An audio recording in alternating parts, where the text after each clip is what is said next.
Guys നമ്മളിന്ന് ഉണ്ടാക്കുന്നത് മാങ്ങാക്കറിയാണ്. നമ്മുടെ വൈകുന്നേരത്തെ സ്പെഷ്യൽ ഇതാണ്.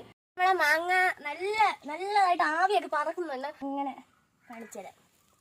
കണ്ട നല്ല മാങ്ങയാണ്.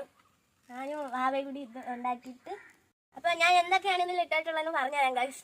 ഇതിനകത്തോട്ട് ഞാനും ആവയോടി പോയി പറക്കിയ കുഞ്ഞ് മാങ്ങ ഇട്ട് അതിങ്ങനെ അരിഞ്ഞ് ഇച്ചിരി ചെറിയ കഷ്ണം തന്നെ ഇതുപോലത്തെ ഇത്രയും ചെറിയ കഷ്ണം ആക്കി ഇട്ട് അപ്പോൾ അത് കഴിഞ്ഞ് നമ്മൾ അച്ചാച്ചൻ്റെ വെറ്റക്കൊടിയിൽ നിന്ന് നമ്മൾ വെറ്റ എടുത്തിട്ട് അരച്ചതിനകത്തോട്ട് ഇട്ട് ഇതാണ് ഞങ്ങളുടെ അമ്മിക്കല്ല്.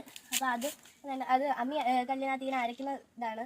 അപ്പം അത് കഴിഞ്ഞ് നമ്മൾ ഇതുപോലത്തെ ബേ ലീവ്സ് ഇട്ട് പിന്നെ നമ്മൾ ഈ വട്ടയില ഇട്ട് അത് നമ്മൾ എണ്ണ ഒഴിച്ചു പിന്നെ നമ്മൾ വെള്ളം ഒഴിച്ചു. അങ്ങനെ നമ്മൾ കുറച്ച് മസാലക്കൂട്ടുകൾ ഇട്ടു. അങ്ങനെ നമ്മുടെ മാങ്ങാക്കറി വെന്തുകൊണ്ടിരിക്കുകയാണ്.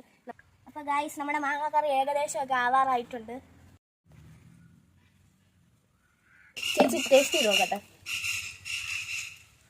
ഉപ്പൊക്കെ ഉണ്ട് ഇങ്ങനെ ഉപ്പുണ്ട്.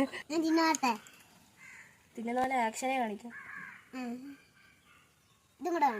അത് തിന്നണ്ട, ഇങ്ങനെ തിന്നുന്ന പോലെ ആക്കിയാൽ മതി. തിന്നുന്ന പോലെ ആക്കിയാൽ മതി. തിന്നുന്ന പോലെ ആക്കിയാൽ മതി.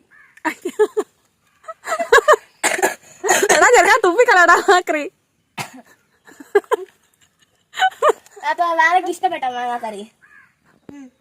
നല്ലതാണോ? നല്ലതാണെങ്കിൽ ഇങ്ങനെ കാണിക്കും. അമ്മ ചെന്നെ തുപ്പി കളയാൻ പറഞ്ഞ വിഷമാവും.